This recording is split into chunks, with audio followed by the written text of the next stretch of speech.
친구들과 한번 인사해 보도록 하겠습니다. 지난주 말씀을 생각하면서 하나님의 사랑은 셈할 수 없습니다. 또 반대편에 있는 분들에게 또 방금 인사했던 분들에게 다시 한번 인사해 볼 텐데요. 당신도 셈할 수 없는 사랑으로 사랑하시길 바랍니다. 네, 오늘 이 시간 이 예배에도 셈할 수 없는 하나님의 장사꾼과 같은 그 은혜가 우리에게 임하고 있는 줄로 믿습니다. 지난주는 출애굽기 30장 말씀을 셈하지 못하는 장사꾼이라는 제목으로 나눠봤고요. 한 주 동안 거룩의 위험성을 제거하고 이스라엘과 동행하기 위하여 그 거룩의 문제를 어떻게 해결하시죠? 하나님이 반세겔의 속전을 내라. 그래서 그 생명의 속전을 내면은 거룩의 위험성을 다 해결해 줄게. 그러니까 하나님은요 진짜 장사 못하세요. 거룩이라는 그 귀한 것을 고작 반세겔의 생명의 속전과 바꿔주신다? 그런 거래가 어디 있습니까? 여러분 한 주 동안 그런 거래를 해보셨나요? 일부러라도 그렇게 셈하지 못하는 장사꾼처럼 살아보셨나요? 혹은 앞으로라도 여러분 하나님이요 여러분에게 야 나처럼 셈하지 못하는 장사꾼처럼 그렇게 좀 한번 살아봐 사랑하면서 그런 부르심이 있을 때 순종하는 은혜가 여러분들에게 있기를 주님의 이름으로 소망합니다. 오늘은 출애굽기 31장 말씀을 일하기 싫다 라는 제목으로 한번 나눠보도록 할 텐데요. 우리 같이 한번 따라해 볼까요? 일하기 싫다. 지금 그 어떤 때보다도 여러분의 진심과 감정을 담아서 제목을 읽으셨어요. 미간이 찌푸려지면서 여러분 감정을 담아서 다시 한번 진짜 내 마음 그대로 따라해 볼까요? 일하기 싫다. 집에서 일을 많이 시키시나 보네요. 네, 어린아이의 입에서 저 간절한 절규가 나왔습니다. 일하기 싫다. 우리는 종종 일하기 싫어합니다. 그렇죠? 근데 맞아요. 종종 일하기 싫어하세요? 아니죠. 자주, 매일 우리는 일하기 싫어합니다. 일을 할 수 있으면 안 하고 싶어 하죠. 일 안 하고 평생 놀고 먹으면 어떨 것 같아요, 여러분? 좋겠죠. 내년에 여러분 여름에 또 휴가 가실 거 아닙니까? 내년에 갈 휴가를 생각해 보세요. 기분이 어떻습니까? 어디로 가실 거예요? 계획 세워 놓으셨어요? 아니면은 작년에 갔던 혹은 재작년에 갔던 지금까지 여러분 사시면서 갔던 그 휴가들 중에 행복했던 기억 한번 떠올려 보세요. 휴가가 뭡니까? 일을 안 하는 시간이죠. 그때 얼마나 행복했습니까? 생각만 해도요, 기분이 좋습니다, 휴가는. 내년에 추석 연휴가요, 지금까지 중 사상 최대로 길다고 합니다. 최장이래요. 엄청 길대요.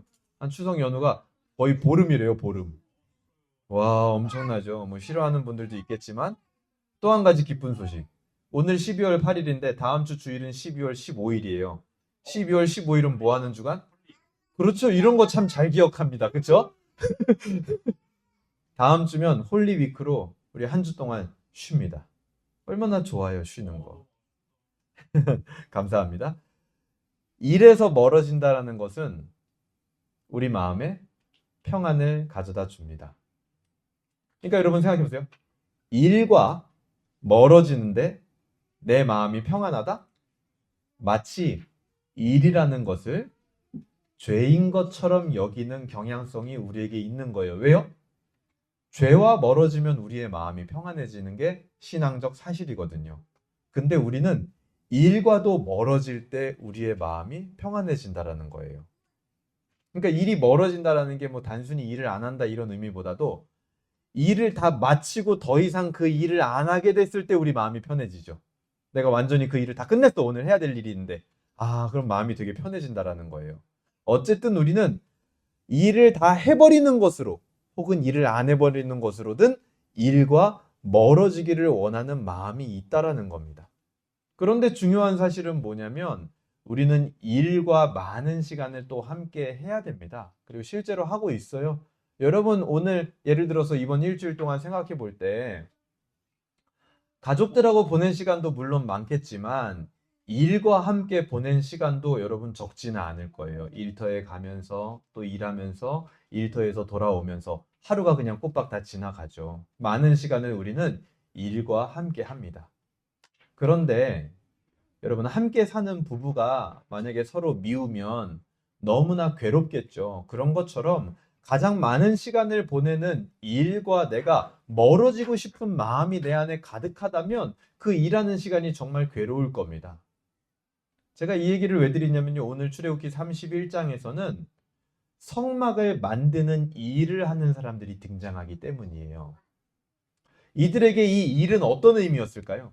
오늘 말씀을 통해 일과 성막의 관계를 통해서 우리가 하는 일의 관계, 우리가 하는 일이란 도대체 무엇인지 그 의미를 올바르게 정리하고 복음적 지식을 갖추고 일을 대할 때의 그 마음의 회복이 우리에게 있기를 주님의 이름으로 소망합니다. 아멘. 1절부터 11절은 성막 건설을 위해서 사람들을 세웁니다. 그래서 이 모세라는 사람은요, 모세는 이 성막 건설을 할 때 어떤 위치에 있는 사람이냐면 오늘날의 용어로 치면 총감독이에요. 총감독. 그리고 하나님의 지시에 따라서 2명의 명장급 기술자가 선발이 됩니다. 그 중에 첫 번째가 2절이에요. 내가 유다지파 훌의 손자요 우리의 아들인 부살렐을 지명하여, 이렇게 나오죠. 부살렐은 주로 중요한 성막의 비품들의 제작 책임자였습니다. 그리고 기술자들의 대표로 성막 건설을 현장에서 총지휘하는, 이런 사람 뭐라 그럽니까? 현장 감독.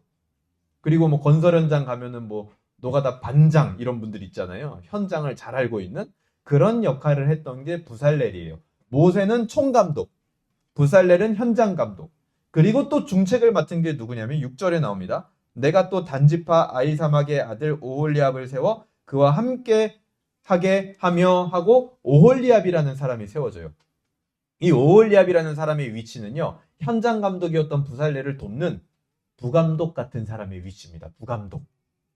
그래서 주된 역할은 뭘 했냐면 부살렐은 기구를 실제로 만듭니다. 그런데 오홀리압은요, 이 성막에 또 많이 들어가는 게 뭡니까? 천막이나 옷감 짜는 거, 이런 거 되게 많이 들어가잖아요. 휘장 짜는 거. 그런 거를 하는 전문가가 이 오홀리압이었어요. 오홀리압. 그리고 나서 부살렐과 오홀리압뿐만이 아니라 6절에 보면은 각 분야의 많은 기술자들이 선발이 되어서 부살렐과 오홀리압을 도와서 이 성막 건설에 동참을 하게 됩니다. 그 중에서도 좀 자세히 볼게요. 1절부터 5절까지는 부살렐을 세우는 장면인데, 이 부살렐이요, 훌의 손자 우리의 아들이라고 소개됩니다. 여기서 우리는 우리들 뭐 이런 게 아니라 사람 이름이죠. 사람 이름. 훌의 손자요 우리의 아들이라고 소개됩니다. 그런데 여기 이 훌이라는 사람 어디서 들어본 적 있으시지 않으세요? 훌 어디서 나왔죠? 출애굽기 17장에서 이스라엘과 아말렉이 전투할 때 여호수아가 가서 전쟁을 하는데 모세가 산 꼭대기에 올라가서 기도를 하죠. 손을 들고. 그런데 그때 모세의 손을 양옆에서 들었던 사람이 누굽니까? 아론과 훌이 들었다, 이렇게 표현을 합니다. 그런데 이제 여기 등장하는 이 부살렐의 할아버지 훌이 그 훌인지 그거는 우리가 명확하게는 알지는 못합니다. 그런데 만약에 둘이 같은 사람이었다라고 얘기를 한다면, 그 훌이 부살렐의 할아버지였다라면 부살렐은요, 굉장히 젊은 기술자인 거예요.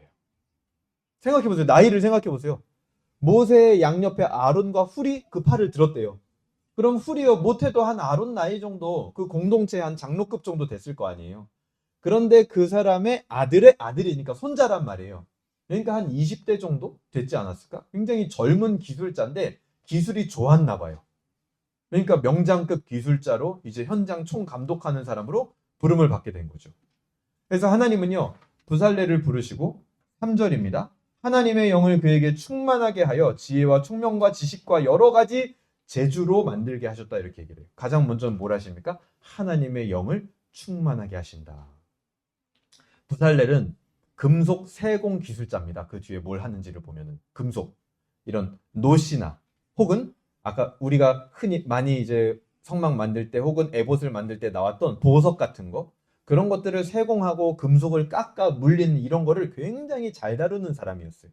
그리고 또 무슨 기술도 있었냐? 목공 기술도 있었습니다. 그래서 대부분 다 이제 그 번제단이나 이런 거를 만들 때는 조각목, 아카시아 나무로 만들었잖아요. 그래서 그 나무 조각을 할 줄 아는 사람이었어요. 그래서 목공술도 훌륭해서 조각모로 제작되는 주요 비품들을 부살렐이 다 만들게 됩니다. 그래서 총감독 모세의 지도 아래 현장 감독으로 일을 하게 된 거죠. 그래서 아마 이 부살렐은 성막 건설할 때 아무것도 몰랐던 사람이 갑자기 부름받은 게 아니라, 이 부살렐은요, 많은 성경학자들이 애굽에서도 이와 같은 일을 했을 것이다. 그러니까 애굽에서도 나무 깎고 보석 물리고 금 세공하는 그런 노예로 일을 했던 사람으로 보입니다. 그런데 그러니까 이미 부살렐은요, 훌륭한 기술을 가지고 있었던 거예요. 그 안에. 그런데 그 훌륭한 기술만으로 성막 건설을 하는 현장 감독의 적임자가 된 것이냐? 그거는 아니라는 거예요.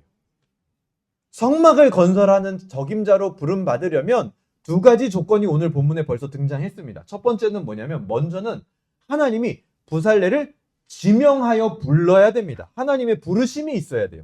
그리고 두 번째는 뭡니까? 하나님이 하나님의 영을 충만하게 해야 됩니다.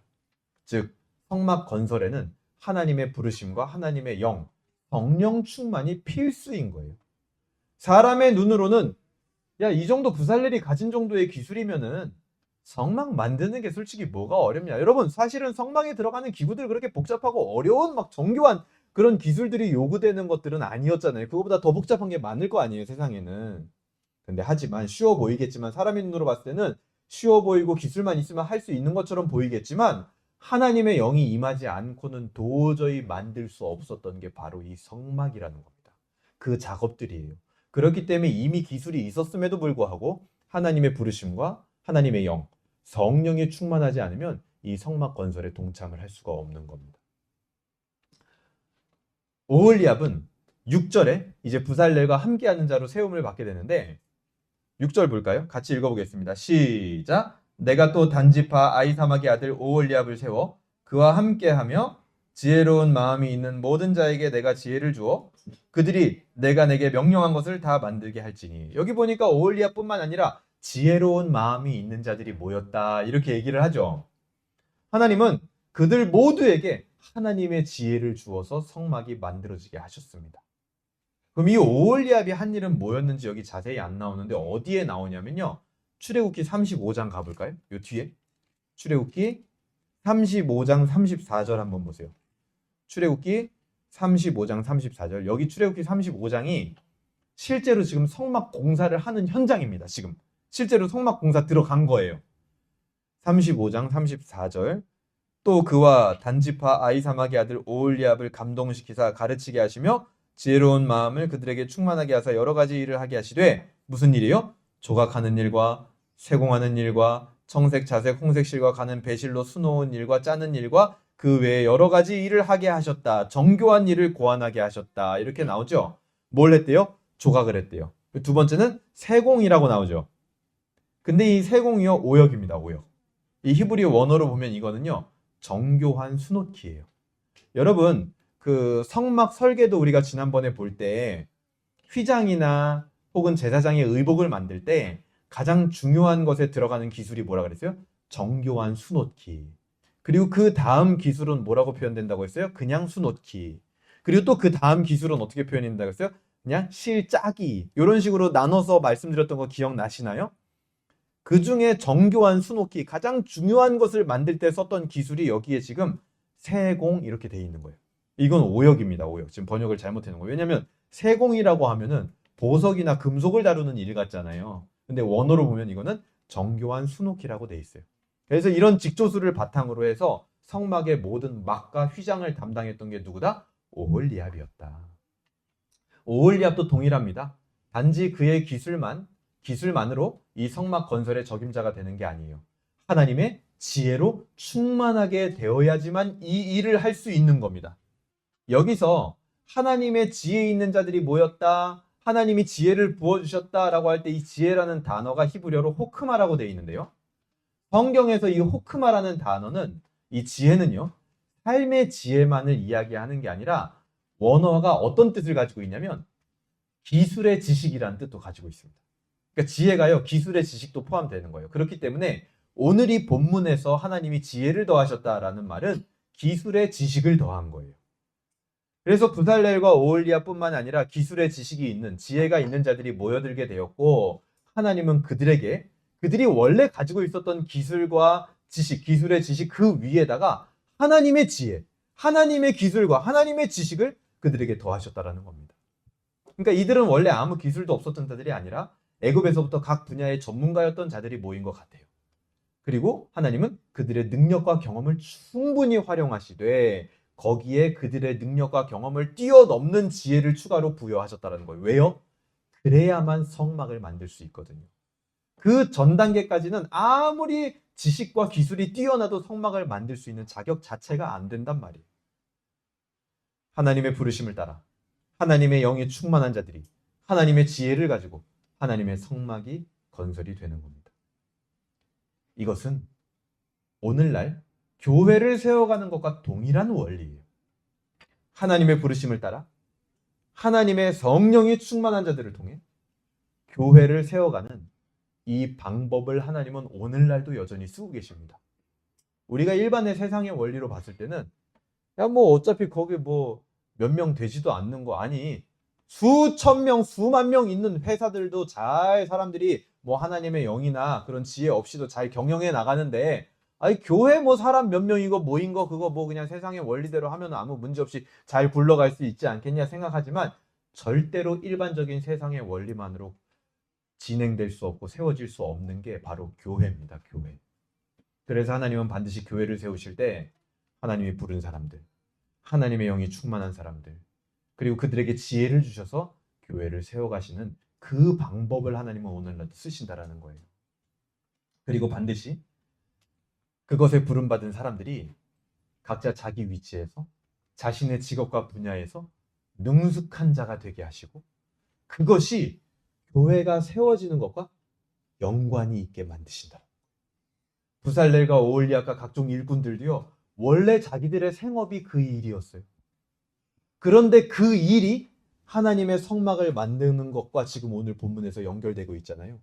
우리의 일도 마찬가지라는 거예요. 우리가 지금 하고 있는 우리의 생업을 위해서 우리의 분야에서 뛰고 있는 이 일이 하나님의 교회를 세워지는 것과 반드시 연관되게 만드신다는 겁니다. 이때 교회를 세워갈 때는 성막을 만들 때처럼 직접적인 기술로 연결되지 않을 수는 있습니다. 오늘날 현대사회의 직업이 다변화됐기 때문에. 그러나 직접적으로 연결되지는 않아도 분명히 하나님은 그것을 연결되게 만드신다. 즉, 우리가 하는 일들이 교회가 세워지는 것과 결코 무관한 일이 아니다라는 사실을 여러분들은 기억하셔야 됩니다. 그러므로 우리가 하는 모든 일에서 우리는 성령의 충만과 하나님의 지혜를 구해야 되는 거예요. 그러니까 여러분들이 밖에서 일을 하실 때 각자의 분야에서 어떤 일을 크고 작은 일을 하실 때 제가 분명히 말씀드렸습니다. 크고 작은 일까지도 하실 때 여러분들이 얼만큼 성령 충만하고 하나님의 지혜를 가지고 그 일을 충성되게 하느냐? 그거는요. 우리 모두에게 굉장히 중요한 일이에요. 전혀 무관한 일이 아닙니다. 여러분 한 사람 한 사람이 직업의 현장에서 삶의 현장에서 여러분 누군가를 가르치는 일, 어디 가서 몸으로 뭔가를 하는 일, 그 일을요 저는요 어떤 식으로 하고 계신지에 굉장히 큰 관심이 있어요. 왜냐? 그게요 우리 교회가 세워지는 거랑 매우 밀접한 연관이 있거든요. 그래서 저는 웬만하면 다 참견을 합니다. 어떤 식으로 일하고 있고 어떤 식으로 회사 생활을 하고 있으며 어떤 식으로 지금 돈을 벌어먹고 살고 있으며 왜냐? 그것이 다 교회가 세워지는 것과 연결되어져 있거든요. 그리고 나서 12절부터 오늘 본문 짧아요. 12절부터 17절은 갑자기 안식일 규례가 튀어나와요. 물론 이 안식일 규례가 나오는 이유는 첫 번째 이겁니다. 표면적으로 아무리 중요한 성막을 건축하면서도 안식일은 지키면서 해라. 쉬면서 해라는 거예요. 우리도 마찬가지. 내가 하는 일이 크고 작은 일이 교회를 세우는 일과 연결돼 있습니다. 그럼에도 불구하고 주일은 지켜야 된다는 거예요. 물론 여기서 이제 예를 들어서 우리 지금 교회는 없지만 소방 공무원이나 경찰 공무원 이런 분들은 이제 3교대나 2교대를 하시기 때문에 주일을 지킬 수 없는 상황이 되는 경우도 많이 있습니다. 그거는 이제 뭐냐면 현대 사회의 교회가 고민을 해야 돼요. 어떻게 해야 될지. 뭐 아니면 그리스도인들은 그 직업 가지면 안 되나요? 그런 건 아니란 말이에요. 그들을 어떻게 예배를 지키고 주일을 지킬 수 있게 할지를 교회가 고민을 해야 됩니다. 그런데 어쨌든 원칙은 뭐다? 그렇게 교회를 세우는 일을 해가면서도 주일은 지켜라. 성막을 건축하면서도 안식일을 지키며 해라. 라는 게 표면적인 이유예요. 여기 지금 안식일이 나와 있는. 그런데 하지만 더 중요한 의미가 있는데 이게 더 중요해요. 뭐냐면 17절입니다. 17절 한번 읽어볼까요? 시작. 이는 나와 이스라엘 한번 읽어볼까요? 17절 시작. 이는 나와 이스라엘 자손 사이의 영원한 표징이며 나 여호와가 엿새 동안에 천지를 창조하고 일곱째 날에 일을 마치고 쉬었음이니라 하라. 이게 더 중요한 이유인데, 자, 질문 드릴게요. 17절에 나와 있는 이 안식일을 하나님은요, 무엇과 연결하여서 안식일을 설명하고 있어요, 지금? 무엇을 하고 일곱째 날에 쉬셨대요?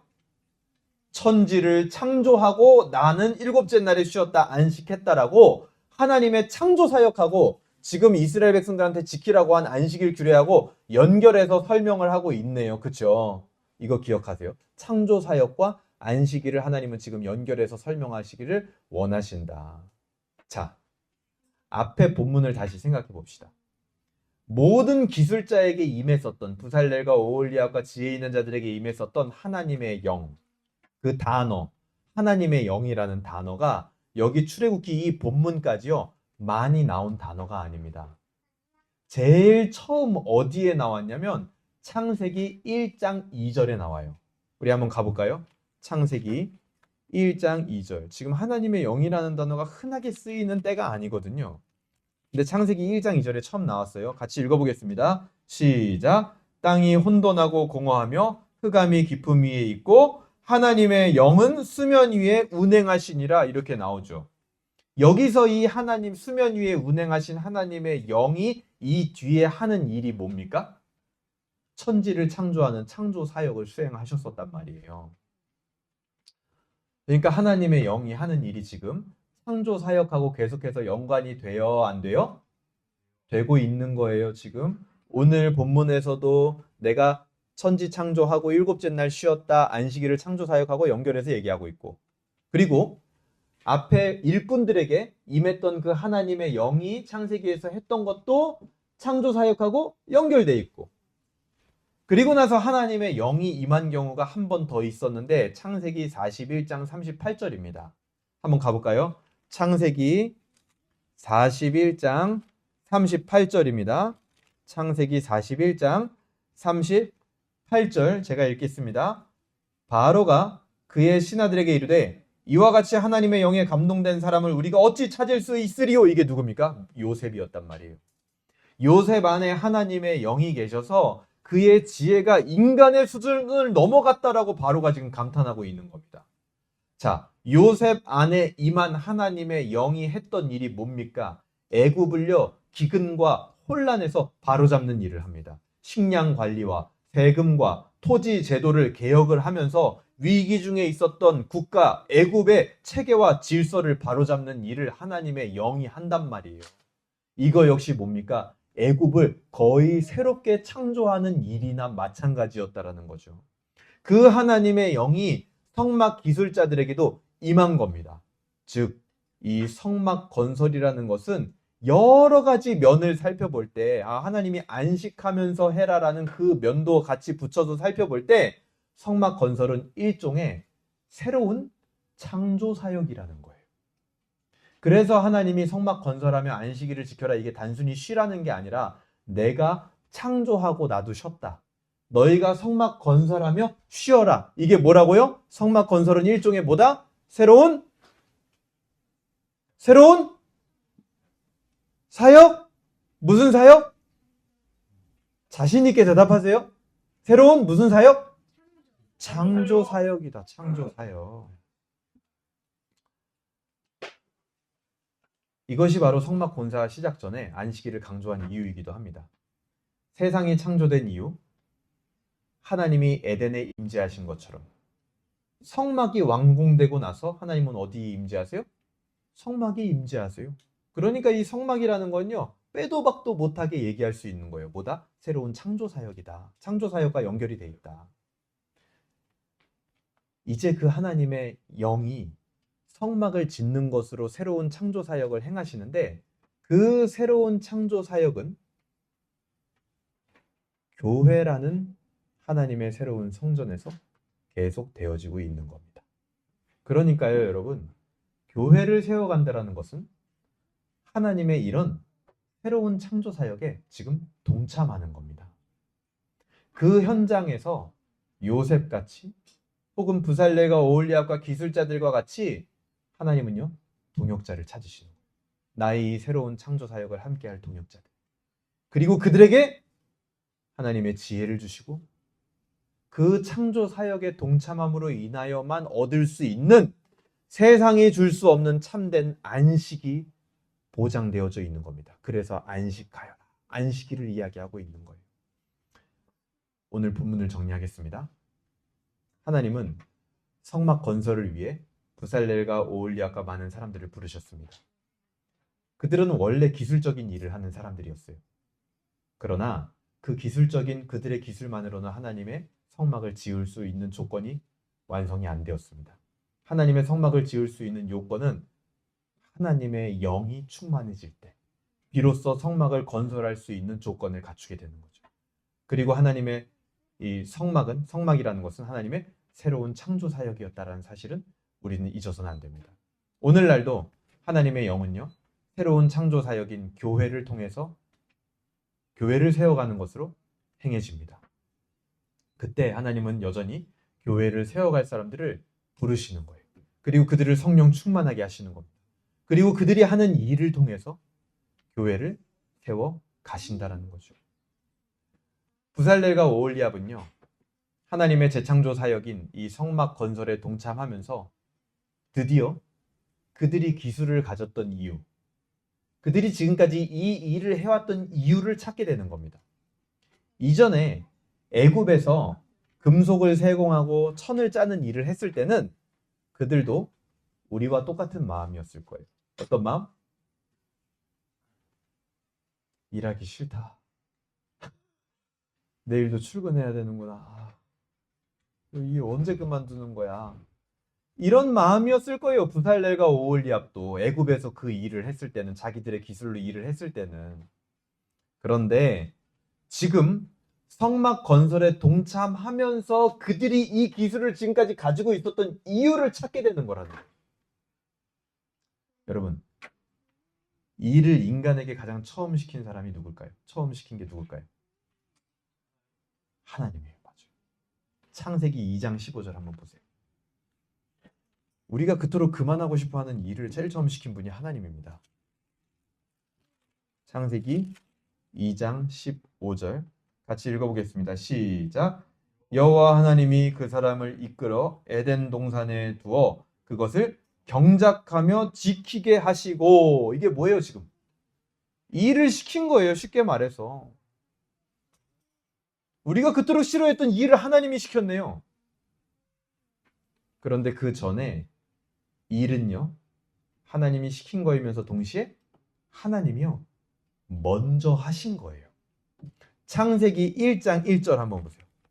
우리 암송한 사람들이 있죠. 창세기 1장 1절 한번 암송해 보겠습니다. 시작. 태초에 하나님이 천지를 창조하시니라. 이것도 뭐예요? 일이에요. 창조 사역입니다. 일입니다. 그러니까 일은요, 하나님이 먼저 하시고 그리고 인간에게 먼저 시키신 거라는 거예요. 이때의 일이라는 것은 하나님이 지으신 에덴을 잘 관리하는 거였고, 그것을 통해서 하나님은 영광 받으셨고 에덴은 아름답게 지켜져 갔습니다. 그 안에서 인간은 참된 행복과 인생의 의미를 찾을 수 있었겠죠. 얼마나 좋았겠어요. 그때도 일이 힘들었을까요? 아니요, 그렇지 않았을 겁니다. 하나님의 임재가 충만한, 항상 하나님과 동행하는, 하나님이 시키신 일로서의 그 일, 기쁨이 가득한 일이었을 거라고요. 그때의 일은. 그런데 오늘날 우리의 일은 어떤 느낌입니까? 오늘 말씀의 제목을 같이 한번 우리 다시 한번 읽어볼까요? 시작! 일하기 싫다. 어떤 분들은 어제까지도 일을 하셨을 겁니다. 오늘날 이 시대에 일과 무관하게 살 수 있는 사람이 있느냐? 없을 겁니다. 어느 시대나 어느 곳이나 사람은 일을 해야 살 수 있어요. 돈의 문제도 그렇지만 자기의 정체성과 그리고 또 무력함을 극복하기 위해서라도 인간은 일을 해야지 살 수 있습니다. 그렇기 때문에